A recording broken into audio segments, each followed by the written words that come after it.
Brooks Running has a new shoe for you runners out there. Did you hear that? Better turn up your volume.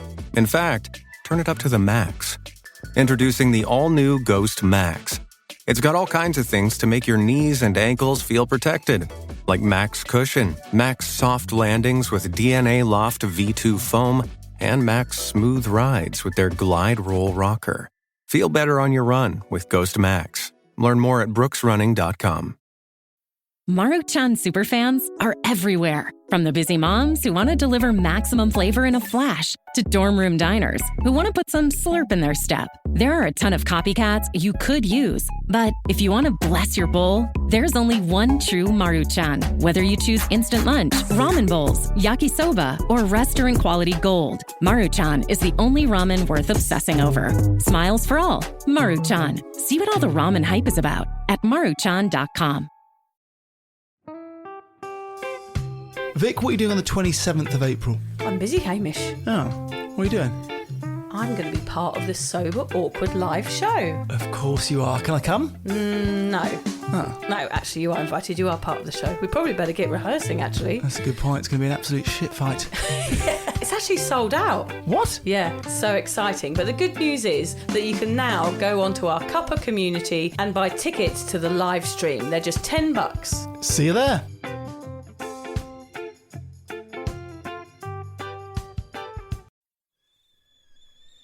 The kettle's boiled, Vic. Great. Perfect timing. Just a dash of milk for me, please, mate. Here you go. Shall we get started then?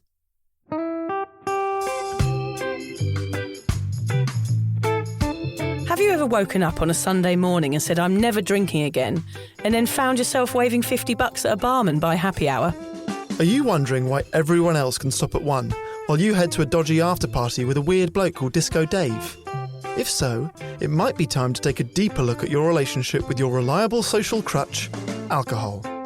On each episode, we'll investigate our own dysfunctional dealings with booze and find out if it's possible to stop this deeply ingrained habit before things get too messy. Yep, we're going to open up a shame shed of humiliating drinking stories to help you understand why waking up from a booze coma each weekend with a kebab sticking out of your top pocket might actually be negatively impacting your health. Hamish and I are here to delve into what it's like being sober, an unwanted warts and all look into why giving up those cheeky pints or putting down those mummy wines will make you feel happier, help your anxiety and mental health, and turn you into the most sparkly, authentic version of you. Won't that mean I become boring though, Vic? Well, Hamish, we'll just have to wait and see. I'm Victoria Vanstone. I'm Hamish Adams-Cairns. And this is Sober Awkward. So I listened back to the last episode, Vic. You made a confession in it, which I did not know. You weren't brave enough to tell me to my face that you binged on. It was a caramel chocolate? It was a caramel peanut crunch. And yet here we are going sugar-free. Yeah. This week I walked into... I never work in Caloundra, which is south of where I live. Yeah. One of my favourite croissants is in Caloundra. Croissant? I went in there, I said, is this made with sugar? They said yes. You said no. I walked out. Oh my And God. yet, there you are, stuffing your face with caramel chocolate. You're a braver man than me. If you're going to confess something, do it. Not on the podcast. Yes, that's true. I forgot you were editing that episode. Yeah. I was hoping you weren't going to listen back. Well, how do you go this week? You actually had a birthday this week. So what happened with birthday cake? I've had no sugar, but I had a slice of birthday cake. That's fair. Is that fair? That can be a rule, yeah. Okay. Annoying that my birthday doesn't fall during the sugar challenge. Yeah. But I'm happy for you to have a slice of birthday cake on your birthday. What about other people's birthdays? Doesn't count. Someone's birthday You every can't day, isn't Google it? that, no. You know what? Actually, it's quite funny. So we have become kind of like when you first go sober and you may be so proud of it, you tell everyone. Oh, right. Liz, because Liz is doing it as well. Yeah. Liz and I are unbearable. We've made 2 new friends, which we're quite excited about, and they are vegan. Are they invisible? No, they exist. Okay. And they're dogs. Right. Yeah. They are vegan, and we went around to theirs yesterday, and we're like, I bet you guys spend your life going to people's houses for barbecues and being like, oh, we're so sorry, we're vegan, it's a pain for you to cook for us. We were them to them. Oh, right. They had to like, oh, we can't cook with that because that's got sugar in it. Oh, we want to make this marinade, but we can't because it's got sugar in it. We were bad guests at vegan people's And houses. were they annoyed with you? No, they adapted beautifully. Oh, Cooked God a really bless them. amazing meal. But we were like, we've been sober. So yesterday was Sugar sober. we've been sober for less than 2 weeks. And Yeah. that was the 4th or 5th time we've told them that we're sugar-free. Okay. They're like, we get it, you're sugar-free. And there's always that joke that how do you know if someone's a vegan? They'll let you know. We are that with sugar. I think you need to start a no sugar podcast, Hamish. I'm leaving. This is it. This is I'm it. breaking up with you. And Liz and I are doing a sugar-free one. Oh, I won't be tuning into that. No, fair enough. What are we talking about today, young Hame? You tell me. I thought we were just talking about sugar. I thought we were doing No, episode 2 not again, sugar. please. No, okay. I'm actually bored. It's actually making me want to eat chocolate just looking at your face. It's time for a taste of our own medicine today, Hame. We want to talk about alcohol and visits to A&E. Goody. Yes, we want to find out the facts. How many people in accident and emergency are there because of booze? And we want to find out how our silly antics add a huge and unnecessary workload to this already strained system. Yeah, Vic and I have both had the odd scrape when going out drinking, and it seems a lot of people have had run-ins or near escapes in their drinking days that have led to either a brief hospital visit or a ride in an ambulance or the doctor's surgery. Yes, I have definitely done all three of those, Hamish. Today we want to look at how our drinking affected us, friends and family, and the ones that had to clear up our mess, bandage our heads, or made someone miss out on their daughter's birthday party because we stepped on some glass at a festival. Is that true? Yes. Really? Yeah. That's what the nurse told me when she was stitching up my foot. Oh, it was the I nurse. should be at my daughter's birthday party. Really annoyed with me. Yeah. Guilt. The guilt. That's what I want to do this episode for. God, okay. What might have been a laugh for us had impact on others. Why do we never consider this? And how do nurses and paramedics feel about driving to the 5th case of self-induced teenage over-intoxication, or yet another bar fight that's ended in a few eyebrow stitches? God, yeah. I definitely have a bit of guilt lingering in my loins, Hamish. And it's been a while since we've spoken about your loins. Yes, I love my lady loins. I feel bad about wasting the time of care workers and hospital staff, so I'm intrigued to hear what they think about people like me. I think sometimes we get so caught up in our binge drinking that we forget it touches the lives of other people. We want to look at this today because we both feel a bit shitty about never considering others. Booze was always the top of the agenda. Our own fun took precedence over everything. What happened when under the influence was just part of the adventure? Well, so we thought. That is the issue. You know, we always thought that a trip to hostel with a mate who fell off a bar stool, wouldn't crack his head open, was just a funny story. You never really considered how annoying it was for the person dealing with the wound. I wonder if paramedics think dealing with drunks is just part of the job, or do they resent dealing with accidents that are 100% avoidable? We hope by delving into the effect on others, it might help us see outside our drunken bubbles and think about the strain drunken injuries have on ambulance workers, doctors and nurses. We also want to take a look at how much these accidents cost the system and if the government is investing in more awareness around booze. So today we're going to get stuck into some times our own drinking may have, unbeknownst to us, ruined someone else's day and find out the true impact alcohol has on an already strained medical system. So grab some Band-Aids, this is going to hurt.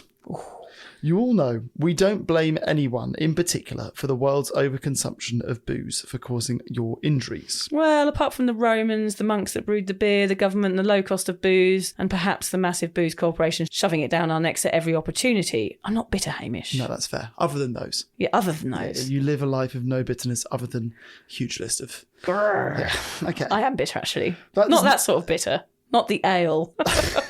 Instead of pointing the finger, Hamish and I practice communal shame on Sober Awkward, as you know. Whenever we talk about drinking injuries on our socials, everybody wants to tell us their story. So this is also a bit of a shame shed share, a place to let go of guilt and move on from the time you got a fence post stuck in your bottom after slipping on a beer mat. After all, it was just the booze doing what booze is supposed to do. No shame here, is there, Hamish?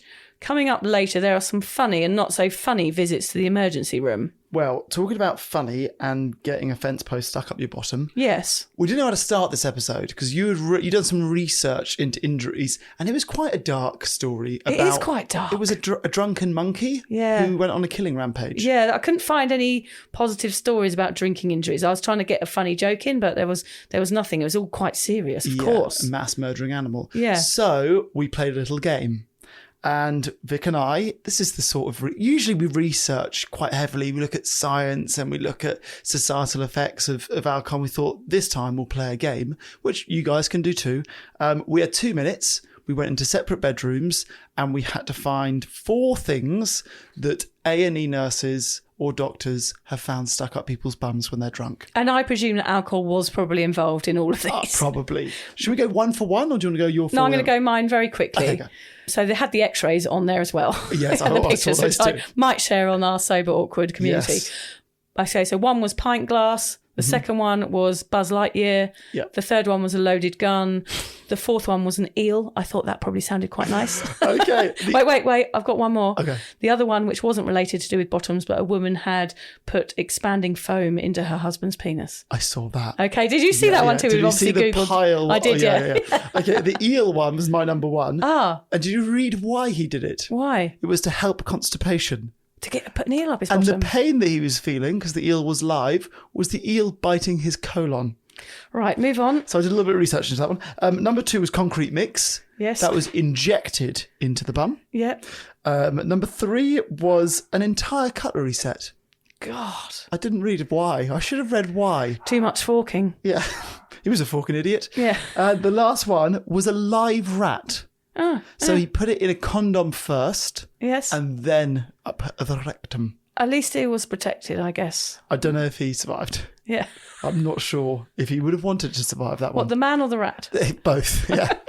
There's a traumatised rat wandering around the sewers of London. Oh, gosh. So there's a little game. There's a little for game, you. yes. Play that at home on your own. Or send us things that you... No. No. Don't send us the things that you stuck up your bum. Send us the stories of the thing you may or may not have popped up. Or not. Or either way. I'm not sure I want to read those.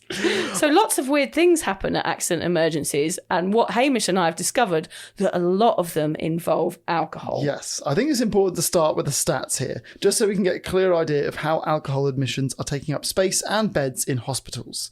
We're not doing this to make anyone feel bad. We understand there are some instances that might not be your fault, but let's imagine how different the stats would be if alcohol did not exist. Yes, to be clear, we're not talking about hospital admissions due to alcoholism. That's another episode. We just want to look at injuries caused by binge drinking. Okay, so a study conducted in the city of Newcastle in the UK, that's where I was at uni and is quite well known for its booze culture, has revealed what we always suspected. Over 2/3 of emergency room visits on weekends, especially in the wee hours of the morning, are directly related to alcohol consumption. Gosh, that's a lot, isn't it? So approximately 70% of admissions on the weekend are all preventable injuries caused by binge drinking. It's believed that the number will rise since alcohol consumption has grown since COVID-19. These numbers are very similar in Australia and the US. People are getting hammered and putting themselves at risk of injury every weekend. I know, Hamish, because I've done it too. Me too. Before we hear about our own run-ins with ambulances, let's hear from my mate in Sydney, Sam. He's a paramedic. I emailed him a few questions about how binge drinking affects his work. The first question I asked him was, do the number of drunken injuries rise at the weekends? I'll be Sam. I'm playing the role of Sam. Yeah, you be Sam. What does Sam look like? He's handsome. He's about 40, about the same age as me. Has Yeah. he got Australian accent? He has got. Please don't do an Australian accent. It would really demean the important Yeah, shit poor that he's Sam. saying. He'd be like, what's he doing that accent for? Okay, I'll Sam. When you come into work near the CBD on a Friday or Saturday night, you know what you're in for. A very busy night picking up drunks. The early cases in the night are usually the younger ones, the 16 and 17-year-olds who are not used to drinking so much. Then come the rest from about 10:30 until about 3 a.m. when it's super busy. Still a decent workload from 3 a.m. to 5 a.m. Then after sunrise, the occasional drunk who's fallen asleep on their walk home, snoozing on a footpath on a bridge. Sam says these cases range from vomiting and inability to walk to barely conscious while embarrassing themselves in the process, i.e. covered in vomit, pooing their dacks, private body parts being exposed, falls resulting in injury, assaults, misadventure, falling downstairs, off balconies, off rock edges, ledges, etc.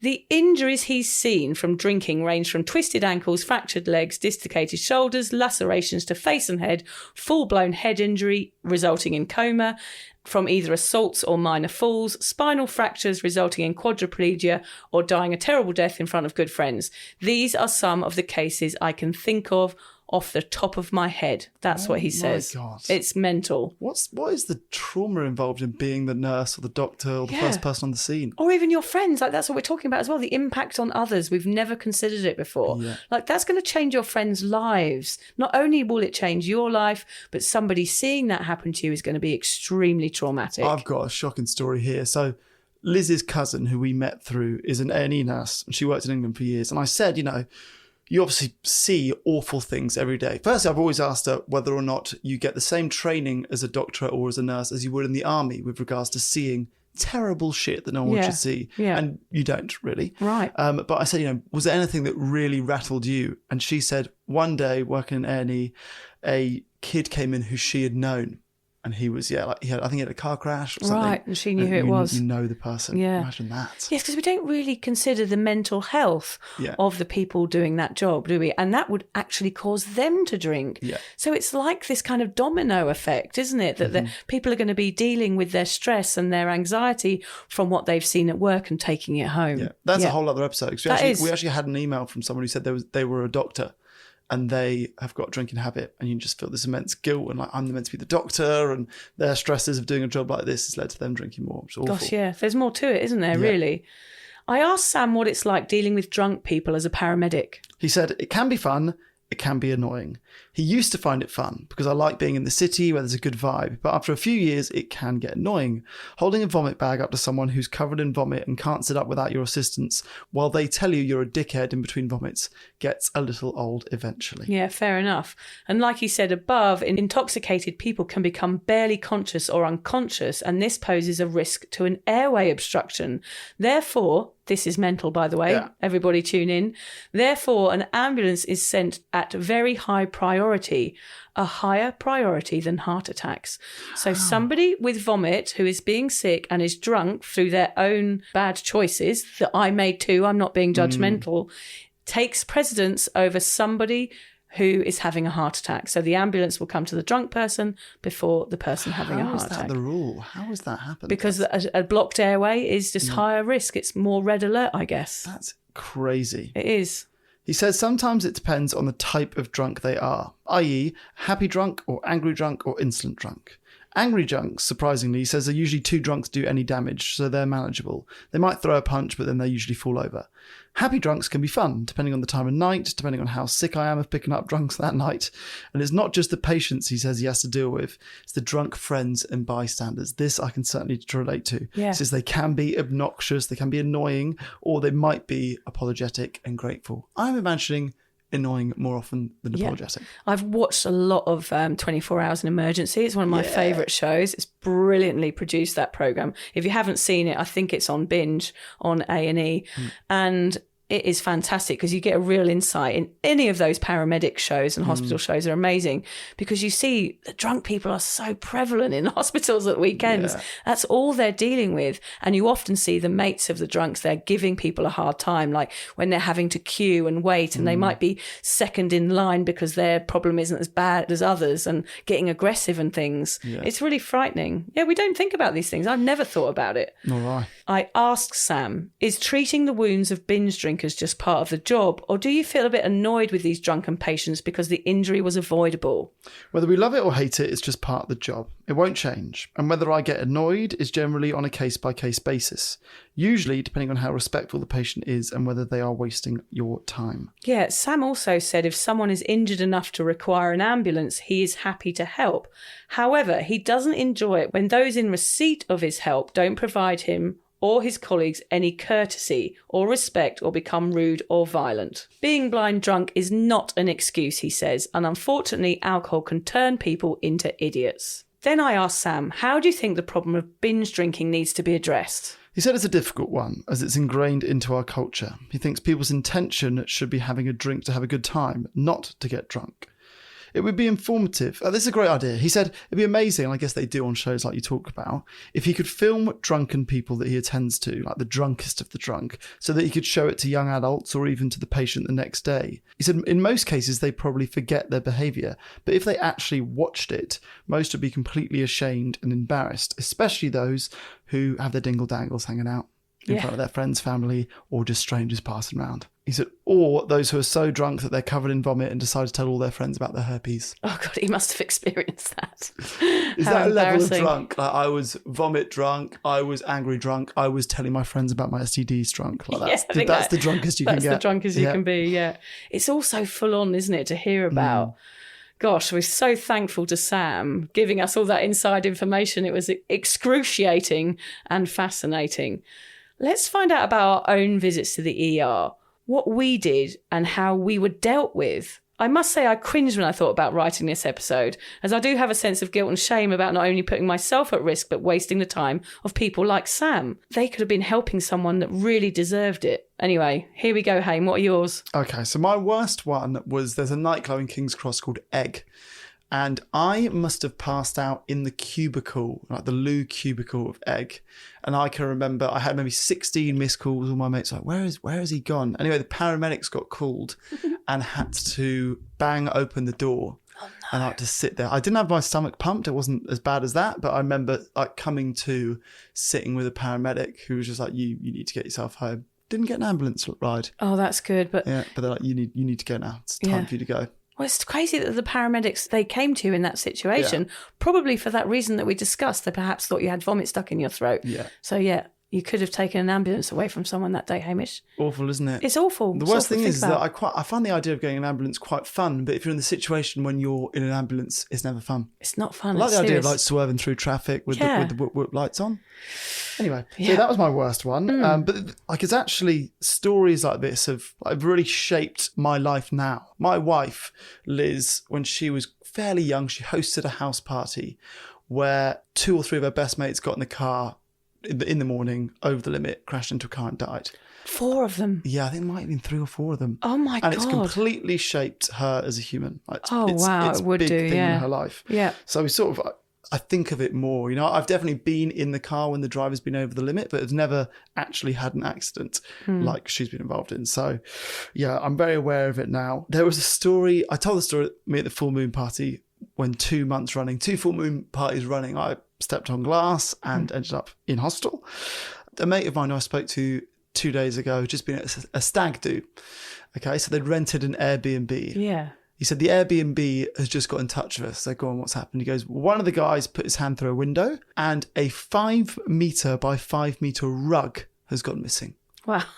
I said, what do you mean it's gone missing? I didn't roll a body into it. Well, somebody threw up on it or did something to it and is just put it in a car. I'm like, all right, we can't, like, leaving it here is worse than nicking the evidence. Imagine it was underneath the bed. That's so funny. Anyway, it's not an Ernie story, but just like how many stag do's end in Ernie and hostels. I think we could probably do an episode on house wreckings on Airbnbs. Yes. The worst Airbnb reviews would have a lot of alcohol stories. They would do. Them. But yeah, in my experience, in the few that I have had with paramedics, I've always found the paramedics been amazing, actually. I've never had like that passive aggressive one like you had with the birthday party. Always being really patient, probably talking down you a little bit.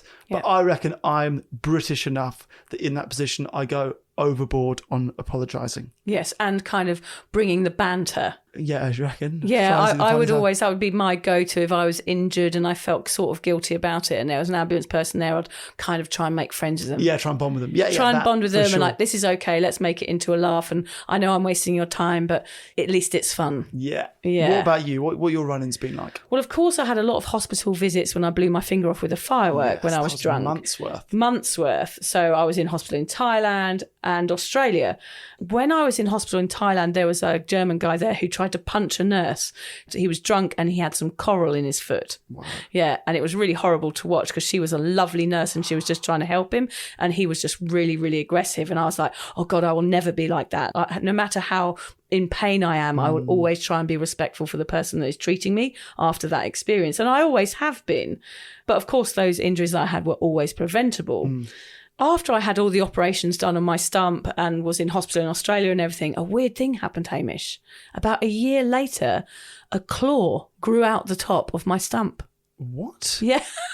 So there was something called remnants of nail that hadn't been removed when I had an operation and an actual like animal claw grew out of the top. I knew you'd like that. How have you never told me this? Well, I just thought about it when we were doing this episode. So like a fingernail but sharp. No, like a claw. like a claw, a remnant of nail burst out of the top. I was like, what's that? So it felt all puffy and weird, like it was getting infected. Yeah. And then a claw grew out of the top, and I had to go back to hospital a year later and get the claw removed. Why did you remove the claw? Because it was getting infected and stuff. It wasn't like a normal you could nail. have just been one of the few humans with a claw. The claw. Imagine that.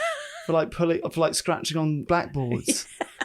Oh my God, a claw. I Have you had got a photo claw. of it? I don't know whether I have. I'll have to look one up, yeah. But I had a claw for a while. So that was a repercussion of me blowing my finger off in a drunken injury, again going to hospital because of alcohol. Yeah. Over a period of time. It's crazy, isn't it? I called an ambulance once when I was having a panic attack after I ate too many prawns. Whoa. Sober? No, I was hungover, I was drunk, yeah. and I got loads of prawns to eat on the way home because there was a deal on at Tesco's. And I decided in my sort of panicky hungover state that I was allergic to prawns. And then I had a panic attack and called an ambulance. So they turn up? They turned up, yeah, took me to hospital. What happened to hospital? I wish there was a funny punchline here. I feel like there's a joke, but it's not. Yeah, how do you cure a prawn panic attack? I don't know. It was a very odd time. That is an odd time. Yeah, I don't even remember. I like the logic of them being like, it is a good deal though. It was a good deal, yeah.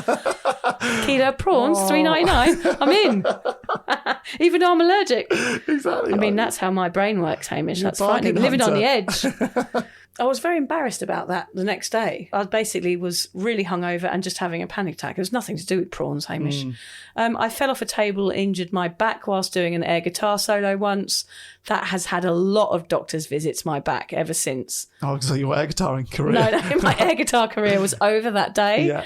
And since then, I have back issues. So that has caused ongoing visits to the doctors. Never really knew how I did it. And I never told the doctor that I was just doing a Sweet Child of Mine. I was the only question I was thinking, what was the song? Sweet Child of Mine, of course. There were 3 hospitalisations on my hen night, head injuries. What was going on? People fell downstairs, people fell off a stage, and someone else had concussion from falling over when they went to bed. So there was 3 different things. Oh. Yeah, but all head injuries because my dad spiked the punch. Girls at school getting their stomachs pumped. I never had that done, but it was very common at school for someone to get overly intoxicated on white lightning. It was like a cider, wasn't it? There was all these really strong alcohols, and you're just sitting down them in a park on a Friday night. Did you ever watch it? Do you ever watch someone get their stomach pumped? No, I always imagine it's like a toilet plunger. What is it? In the mouth or in the bum? On the bottom. Right, yeah. I thought you'd imagine like that. I've never had it done. I imagine it's down the mouth, I think it is a garden hose down the mouth is what I think. Yeah, and do they put water down there to make you be sick? Yeah, it's not very nice. That happened a lot at your school. I just remember that happened quite a few times. Yeah, 3 or 4 times to different people. Yeah, binge drinking related. I also broke my collarbone on an escalator after flying down the middle of it. At Central Station, which I have told you before.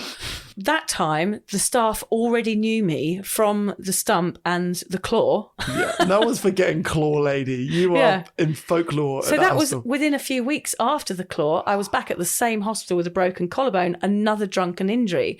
And at the time, I never considered it. They were like, "Oh, hey, Vicky, how's it going? What have you done now?" Back. But they probably just thought, "Oh, God, she's just a crazy alcoholic or something. What's she doing here again?" I never considered what anyone else thought of me in those situations, or the fact that I was a local at the hospital and the pub. It's weird. I had that as a kid. I was quite big on hurting my ankle, complaining about it quite a lot, being carried into hospital, then being like, it's a sprain, and then just walking out of hospital. And I can remember once getting my dad, and the nurse was like, "Hamish, Rory, 17 Cuxall Road." You're like, they knew the whole thing. You're like Kaiser Sose. Yeah. Yeah. They knew the whole You had a limp when you went in and walking perfectly on the way out. Yeah. Have you ever considered how your injuries affected other people, Hamish? Okay, so not really. So I always think, my injuries, in terms of doctors and A&E nurses, was always fairly tame. I tell you where I have been selfish is thinking about those Airbnb hosts. Because I Airbnb my place.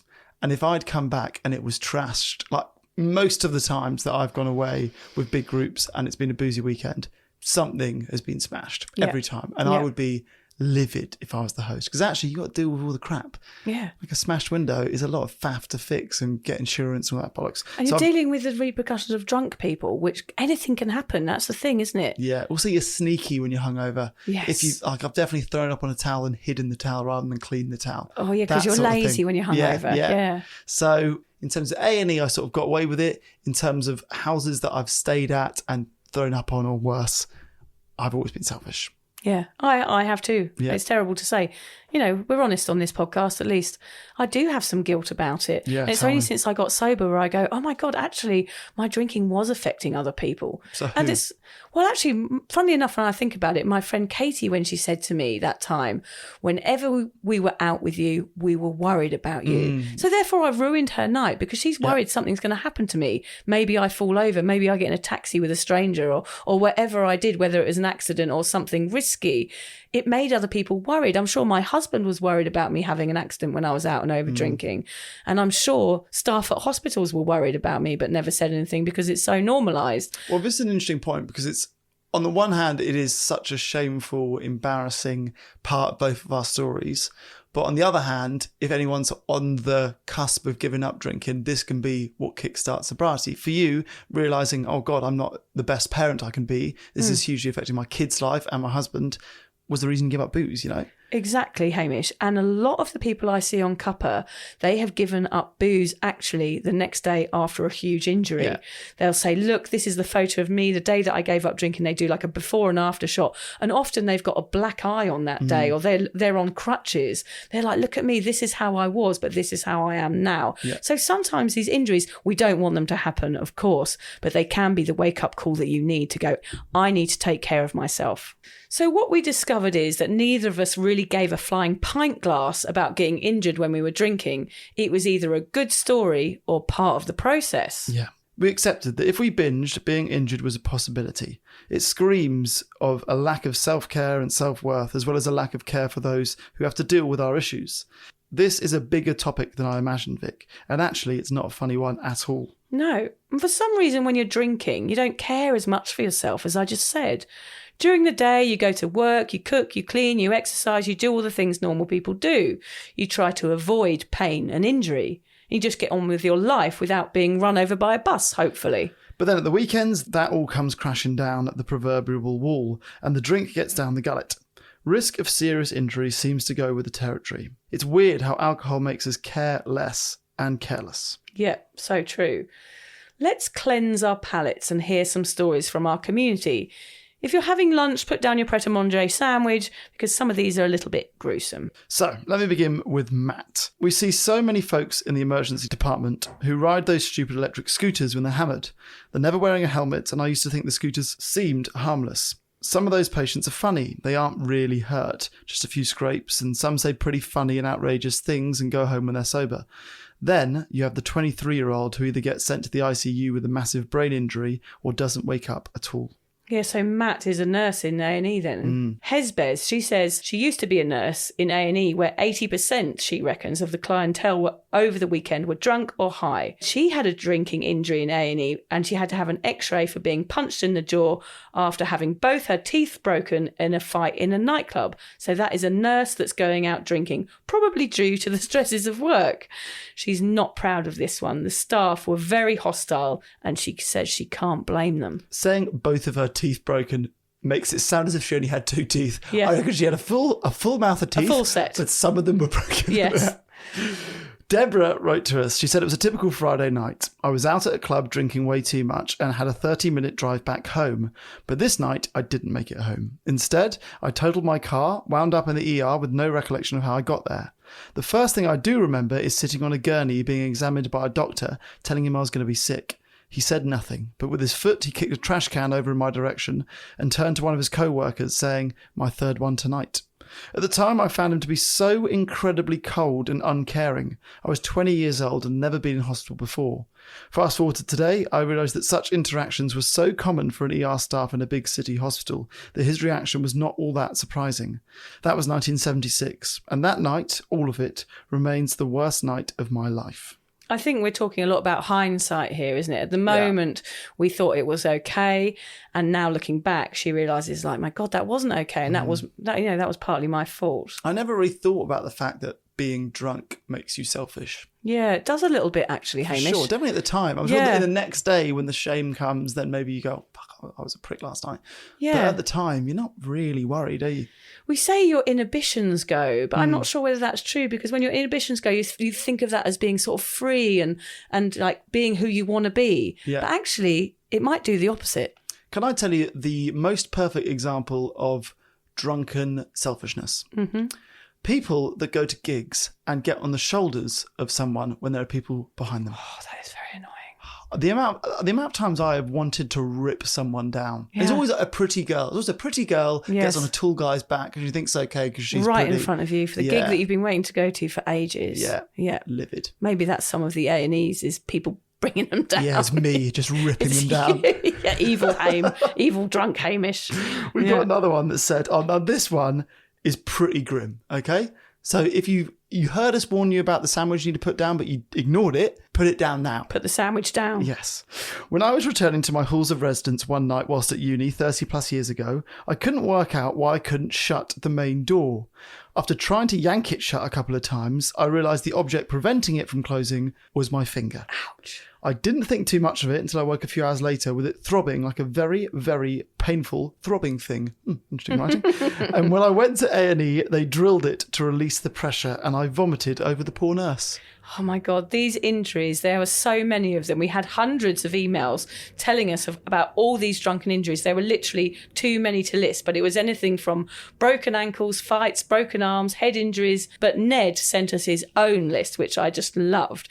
He says alcohol was involved in all my injuries. Here we go, Hamish, are you ready? Yeah, this is quite a list. He had a chunk bitten out of his forearm over an argument in a game of pool, split his head open after falling off a bike, 12 stitches, broken hand and a knuckle in an altercation, dislocated shoulder wrestling, sliced thumb open requiring numerous stitches, severe concussion doing a bomb into a spa, classic, burnt hand, broken little toe, split head, open all at once, trying to save a pot of food from falling on the stove.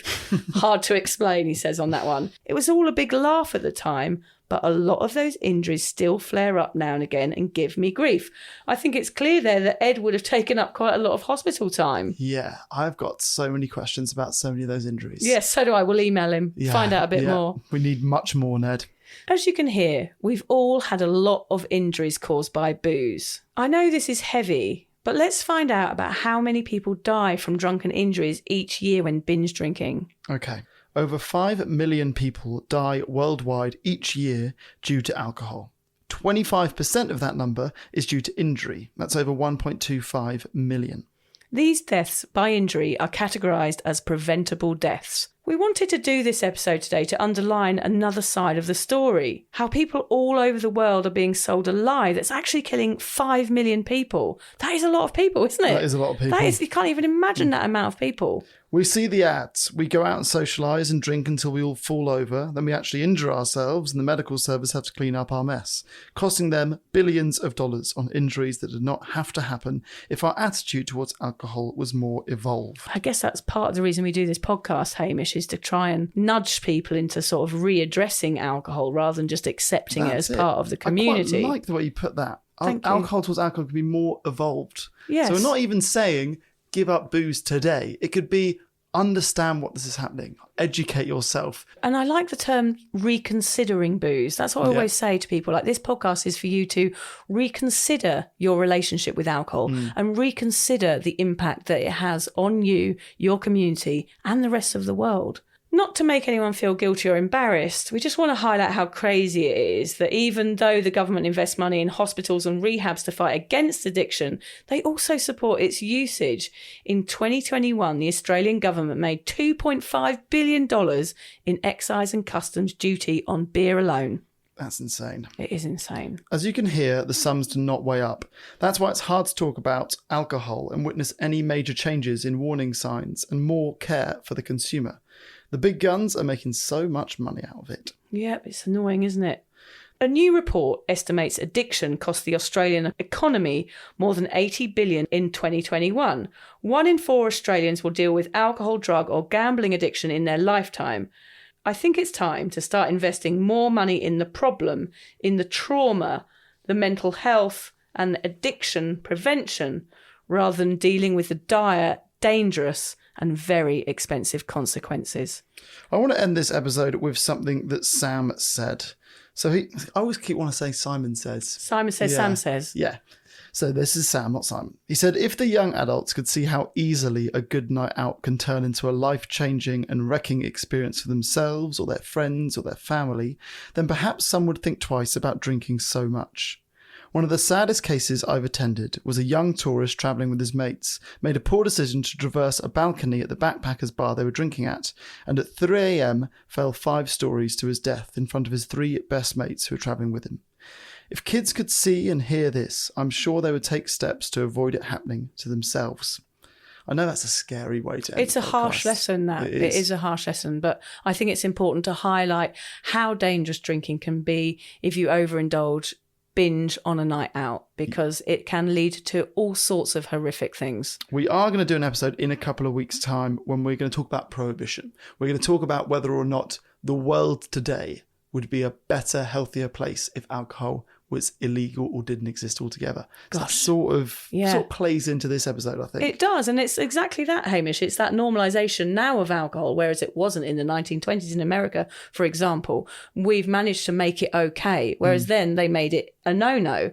So I wonder what would happen if we made it a no-no now. What would the result be? Quiet A&E, wouldn't it? Yeah, Really a quiet A&E quiet. ward. Imagine it would be like, the streets during COVID all over again. Yeah. You've got a belt over quote to finish on. Yeah, I'm going to finish with a quote by Carrie Fisher from her amazing book, Postcards from the Edge.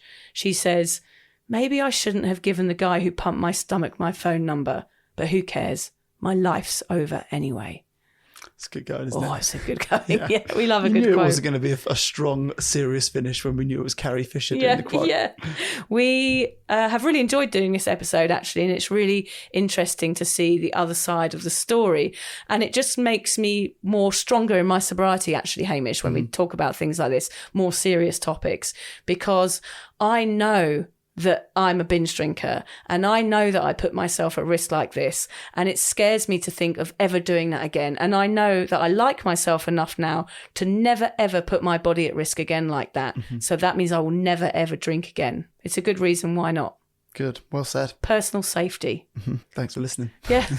On that serious note, everybody, I know you want to laugh at the end, but we're not going to give you one today. Yeah, Carrie Fisher. Just repeat Carrie Fisher's in your mind. Yeah. Cheer yourself back up. Thanks, everybody. Kilo prawns, $3.99. Kilo prawns, $3.99. Kilo prawns, $3.99. Kilo prawns, $3.99. Kilo prawns, $3.99. Kilo prawns, $3.99. Kilo prawns, $3.99. It is a good deal, though.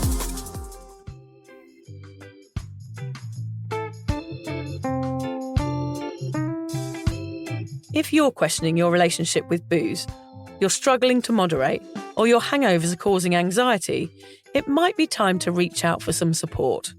Yeah, just talk to a mate about how you're feeling, contact a local doctor, find an AA or sobriety group. Vic's got one. Yeah, just head to www.cuppa.community. Remember, if you're questioning yourself, it might be time to seek support. Even though this journey can be awkward, it is definitely worth it. And if you've enjoyed the Sober Awkward podcast, don't forget to review it, rate it, and share it with your mates. They have to share it with their mates? Yeah, of course they do. I'm not doing this for nothing, Hamish. Bloody hell. How do they share it? I don't know, just write it on the...